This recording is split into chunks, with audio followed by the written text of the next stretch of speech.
Welcome to a journey through the history of art. We will travel along a timeline from the caves to the 19th century. My name is Dr. Jeanne Willette. I'm an art historian, art critic, art writer, and I'm coming to you from Otis College of Art and Design in Los Angeles. Let's begin by making the familiar unfamiliar. Starting in the dark.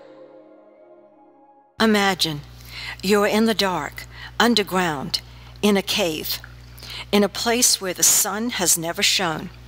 Suddenly, there is a flare of light, and all around you are paintings of animals, a huge bull, bison, antelope, horses, 20,000 years old. And you wonder, what drove the painters deep into the cave? What force? What need? Perhaps a better question is why? Why do we need to make images? Why do we fashion ourselves as artists to make art? Human beings have always made art, and humans have always been artists. But until recently, there has been no word for art and no concept of artists. Although art historians routinely use the terms art and artists to discuss works of painting, sculpture, architecture, before the modern period, we are speaking anachronistically.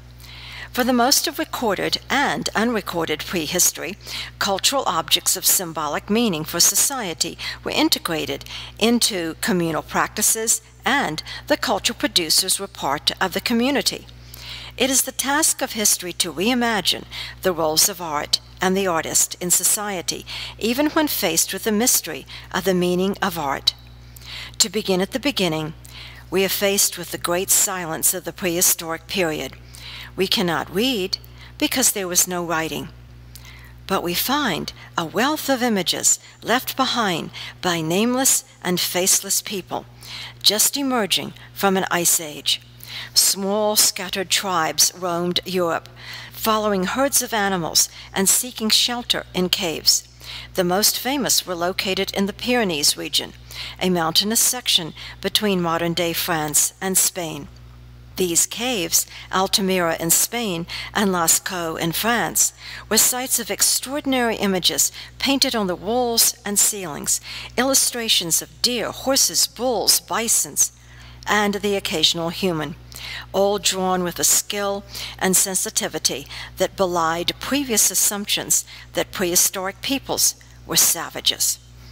The tribespeople were, in fact, sophisticated observers of the animals that they lived with, and the people who drew on the walls rendered each species realistically, all in profile, the majestic beasts thunder across history. But we, who marvel at the art almost 20,000 years later, have no idea why or who. Why did the cave dwellers put their marks on the walls? And who were the mark makers?